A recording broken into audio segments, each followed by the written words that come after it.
Assalamualaikum warahmatullahi wabarakatuh. Halo semuanya, kami dari kelompok 8 kelas 12A2 yang beranggotakan Raya, Karisa, Sania, dan Naila Zakira akan mempresentasikan sebuah kasus yang sangat penting untuk kita pahami bersama. Melalui video ini kami akan membahas kasus perdagangan manusia para pekerja Indonesia di Myanmar. Mari kita mulai pembahasannya. Oke, untuk yang pertama kita akan membahas latar belakang. Nah, latar belakang dari kenapa sih kita memilih kasus TPPO. Nah, jadi kasus TPPO itu tuh merupakan salah satu kejahatan berat yang saat ini tuh sering terjadi gitu. Dan bahkan jumlah kasus TPPO pada di Indonesia pada tahun 2025 itu mencapai 281 kasus. Lalu per tahunnya itu mulai dari 2021 sampai 2023, kasus ini tuh terjadi peningkatan yang signifikan. Seperti bisa dilihat bahwa pada tahun 2021 hanya terjadi sebanyak 361 kasus, sedangkan pada tahun 2023 mencapai 798 kasus. Nah, terus sesuai dengan tema presentasi kita kali ini, bahwa kasus TPPO ini tuh menunjukkan lemahnya perlindungan tenaga kerja serta menjadi tantangan bagi penegakan nilai kemanusiaan dalam kehidupan kita berglobal gitu. Nah, terus modus operandi yang dilakukan oleh kasus TPPO ini tuh mencakup banyak hal, dan semua hal ini tuh bertentangan dengan hak asasi manusia kita, hak asasi manusia para korban khususnya. Nah, dimana untuk kasus TPPO Myanmar ini berfokuskan pada eksploitasi perekrutan pekerja migran, eksploitasi kerja, dan juga kekerasan sampai pelecehan. Nah, sebelum beranjak ke kronologi kasus TPPO di Myanmar secara lebih rinci, kita bahas dulu sih apa itu TPPO. Nah, jadi TPPO itu kepanjangan dari tindak pidana perdagangan orang. Nah, di mana perdagangan orang di sini tuh berbeda dengan arti perdagangan yang sudah biasa kita tahu gitu. Seperti misalkan kita membeli sesuatu barang gitu, itu berbeda ya dengan arti tindak pidana perdagangan orang di sini. Nah, jadi arti tindak pidana perdagangan orang di sini adalah kejahatan yang dilakukan oleh seseorang ataupun sekelompok orang di mana para korban itu ditipu, dipaksa oleh para penjahat ini untuk melakukan segala sesuatu yang menguntungkan pihak pelaku gitu, sedangkan para korban ini mendapat kerugian yang sangat besar gitu. Nah, untuk bentuk-bentuknya sendiri itu ada banyak, salah satunya itu ada kerja paksa, perdagangan organ, dan online scam. Oke, sekarang kita akan membahas kronologi secara rincinya apa sih yang terjadi pada kasus tindak pidana perdagangan orang di Myanmar. Oke, nah jadi kasus ini tuh terjadi di Myawaddy, itu suatu daerah pinggiran Myanmar dekat perbatasan dengan Thailand, di mana kasus ini tuh terjadi pada rentang tahun Maret 2023 sampai Februari 2024.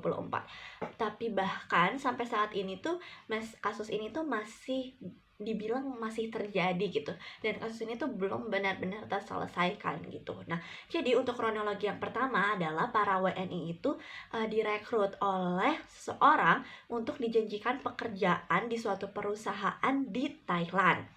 Nah, mereka ini, para korban-korban ini berasal dari keluarga yang memang mengalami kekurangan ekonomi gitu. Sehingga ketika mereka ditawarkan untuk bekerja di suatu perusahaan di luar negeri, yaitu di Thailand, dengan gaji yang sangat besar, pastinya mereka tertarik kan untuk memasuki pekerjaan tersebut.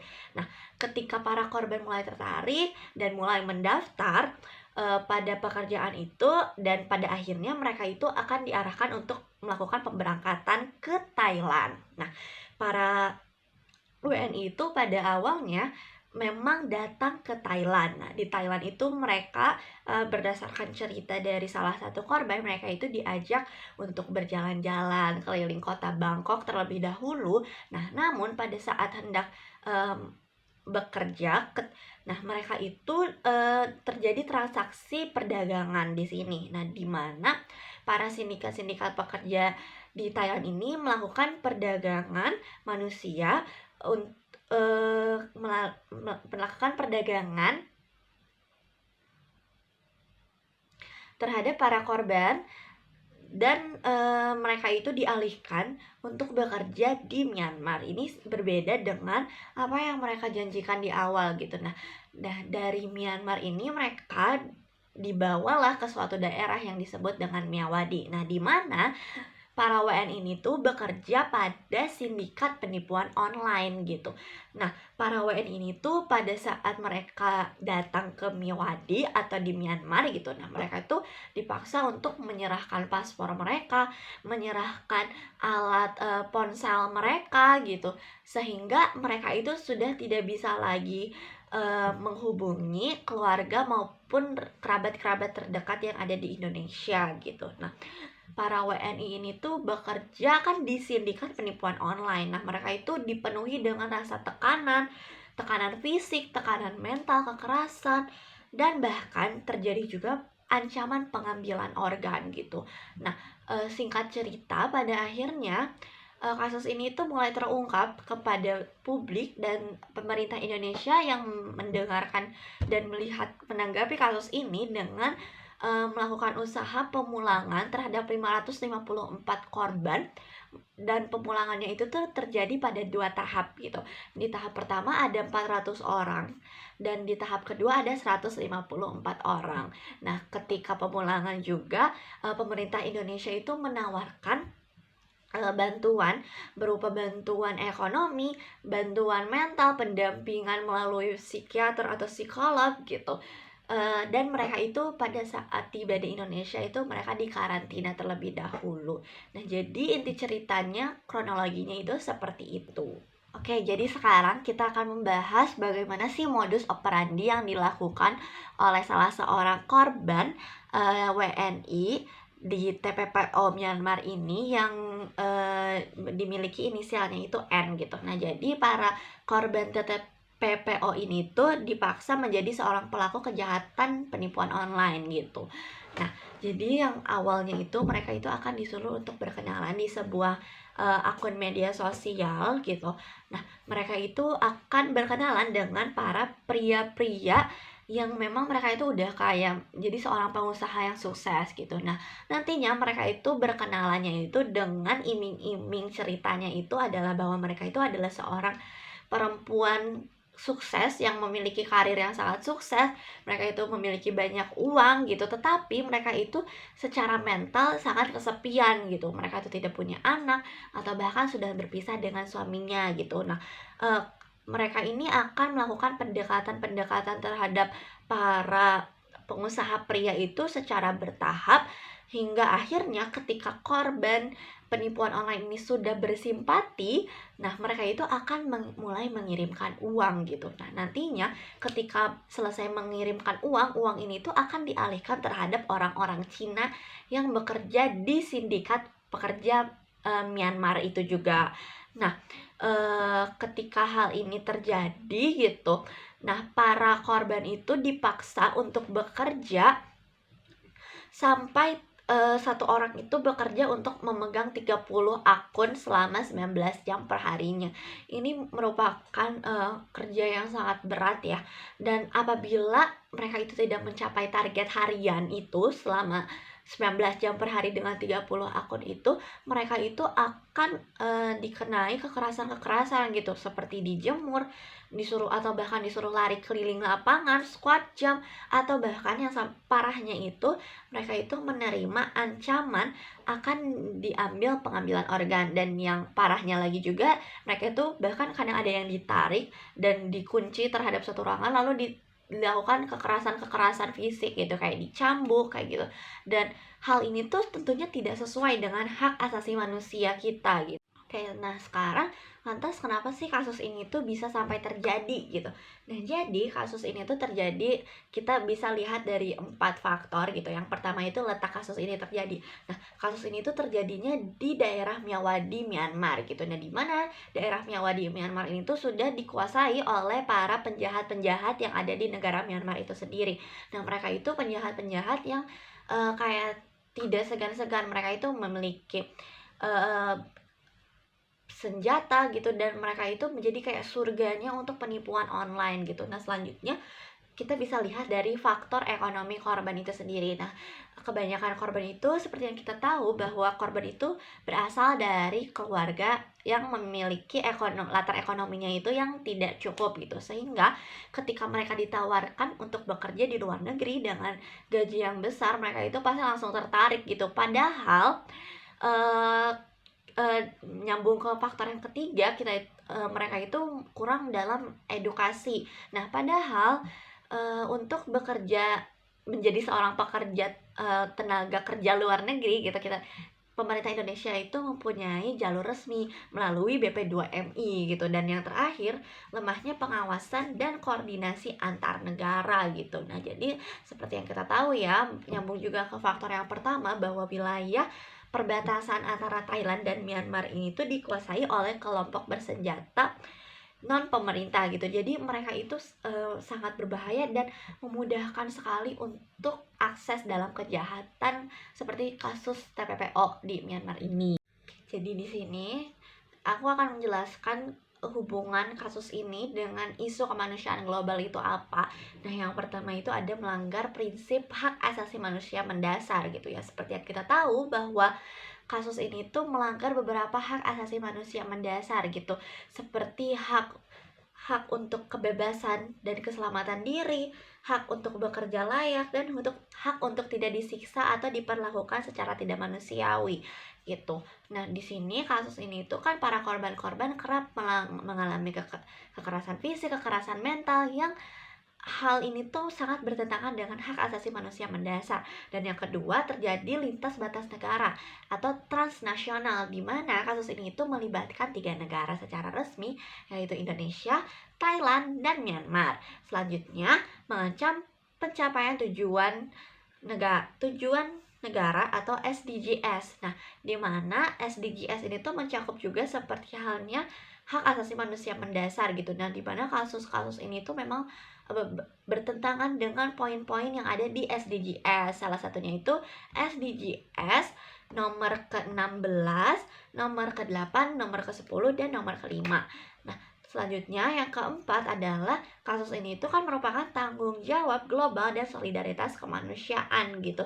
Nah, kita sebagai sesama manusia sudah sepatutnya kita memperlakukan manusia secara sama gitu, sederajat gitu. Kita tidak memandang-mandang, tidak membeda-bedakan, dan kita itu harus memiliki rasa saling sayang yang sama gitu. Sedangkan dalam kasus ini tuh ini semua itu sangat bertentangan gitu, sangat tidak sesuai. Jadi, oke, selanjutnya aku akan membahas tentang nilai Pancasila yang relevan dengan kasus human trafficking. Jadi, maksudnya itu adalah uh, Pancasila keberapa yang bersesuaian dengan kasus human trafficking ini. Jadi kayak terhubung gitu, nyambung dengan kasus human trafficking ini. Nah, setelah aku mencari tahu dan juga setelah aku menganalisis, ternyata kasus ini itu bertentangan dengan sila kedua Pancasila atau relevan dengan sila kedua Pancasila yang berbunyi kemanusiaan yang adil dan beradab. Nah, di sini kan berbunyi kemanusiaan yang adil dan beradab, sedangkan kasus human trafficking atau penjualan manusia itu bertentangan dengan kemanusiaan dan juga adalah sebuah perilaku atau perilaku yang tidak beradab, tidak adil, dan bahkan merendahkan harkat dan martabat manusia. Nah, kasus ini juga ternyata bertentangan dengan sila kedua pada butir ketiga, lebih spesifiknya ya. Jadi di butir ketiga ini berbunyi bahwa Indonesia merupakan bagian dari kemanusiaan universal yang menjunjung tinggi hak asasi manusia, yang mengembangkan persaudaraannya ini berdasarkan nilai-nilai keadilan dan keadaban. Sedangkan pada kasus human trafficking ini adalah kasus yang sangat tidak berkeadilan bagi masyarakat atau warga-warga. Nah, bahkan mereka mengalami kekerasan yang dimana itu adalah sesuatu yang tidak adil dan bahkan itu adalah bukan perilaku yang beradab. Nah, selanjutnya kan ada juga dasar hukum yang relevan atau yang berkaitan dengan kasus human trafficking. Jadi dasar hukumnya adalah Pasal 2 ayat 1 Undang-Undang Pemberantasan TPPO mengatur bahwa merekrut, menampung, mengirim, memindahkan atau menerima seseorang dengan cara kekerasan, ancaman, penipuan, penculikan, penyalahgunaan kekuasaan untuk tujuan eksploitasi dapat dipidana 3 sampai 15 tahun penjara atau denda paling kecil 120 juta dan paling banyak 600 juta meskipun ada persetujuan dari pihak korban. Jadi ketika korban itu menyetujui tetapi di sana ada unsur penyalahgunaan kekuasaan atau pemaksaan, maka ini tuh bisa disebut dengan kasus human trafficking ya guys. Nah terus juga tetapi kekurangan dari undang-undang ini adalah jadi kekurangan dari undang-undang ini itu kan tadi disebutkan ya bahwa ada kata penculikan, ancaman, kekerasan. Nah di sini itu undang-undangnya itu tumpang tindih gitu dengan undang-undang yang lain. Jadi sebenarnya kasus ini itu membahas tentang perdagangan manusia atau penculikan atau ancaman. Jadi jaksa ataupun penyidik tuh sulit gitu untuk menentukan bahwa kasus ini itu harus menggunakan dasar hukum yang mana, karena kan penculikan ada dasar hukumnya, penipuan ada dasar hukumnya, terus juga ancaman ada dasar hukumnya. Nah sedangkan di sini kan disebutkan semua-muanya kan, jadi penyidik dan jaksa itu agak cukup bingung dalam menentukan jadinya kasus ini itu menggunakan dasar hukum yang mana, seperti itu ya guys. Jadi untuk lebih lanjutnya mungkin bisa lebih dipelajari atau bisa cari di sosial media karena Selanjutnya ada dampak dari kasus TPPO ini untuk negara. Yang pertama, menurunnya citra Indonesia dalam perlindungan HAM. Kasus TPPO ini menunjukkan lemahnya perlindungan hak asasi manusia di Indonesia, terutama bagi WNI yang bekerja di luar negeri. Karena sudah banyak korban yang tertipu dengan janji pekerjaan yang layak, namun mereka malah disiksa dan tidak mendapatkan perlindungan hukum. Yang kedua, pelanggaran hak-hak dasar manusia.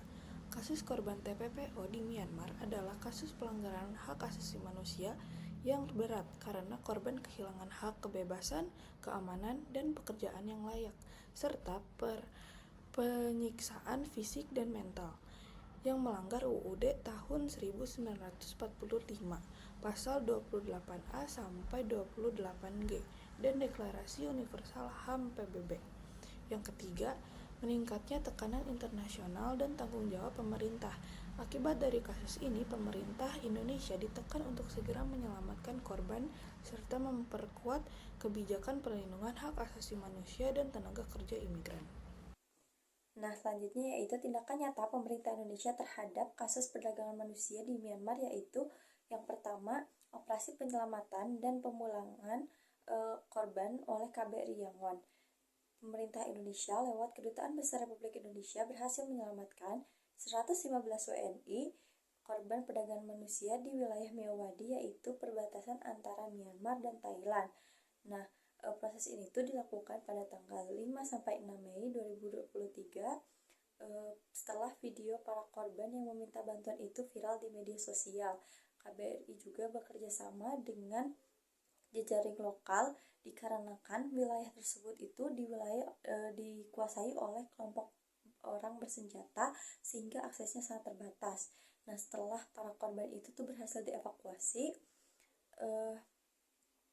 korban dibawa ke Yangon untuk dilakukan pemeriksaan kesehatan, pendataan, dan juga dipulangkan ke Indonesia. Yang kedua itu kerjasama lintas lembaga nasional. Nah, pada kasus ini Kementerian Luar Negeri berperan sebagai koordinator utama dan bekerja sama dengan BP2MI, Kemenko Polhukam, Kementerian Ketenagakerjaan, serta Polri. Nah, setelah para korban itu berhasil dipulangkan ke tanah air, korban itu mendapatkan pendampingan, lalu perlindungan hukum, dan pemulihan psikologis. Dan yang ketiga yaitu arahan langsung dari Presiden Joko Widodo untuk memberantas secara menyeluruh.